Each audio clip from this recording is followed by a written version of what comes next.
So I've soldered up another Arduino, and I have connections specifically for the I2C bus, which is the one on the right hand side, the 4 pins there. I also have connectors for the wireless receiver. I kind of figured that it would be a heck of a lot easier just to connect direct to the microcontroller here, but the input buttons are still going to be modular, and this is connected to my ATtiny circuit, and the output from the microcontroller is showing that we're receiving the data again from the ATtiny. So thankfully I've been able to upload a sketch to the new Arduino, and I2C is working, so onwards and upwards.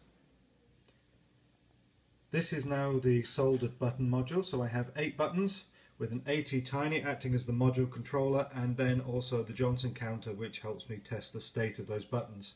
You can see the connector now is reduced to 4 pins, 2 for power and 2 for data, and that goes back to the soldered Arduino. Now the Arduino is talking to the microcontroller over I2C to poll for a register, and that register contains the current state of the buttons. Now on the screen here you should be able to see the counter for the buttons that are currently being pressed, and that's set to 0. So when I start pressing buttons, you can see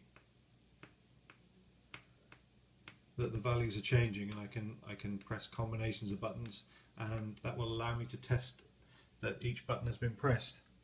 Now the good thing here is that the only communication that's going over the I2C bus is the value of the register that is being created and updated by the ATtiny 85.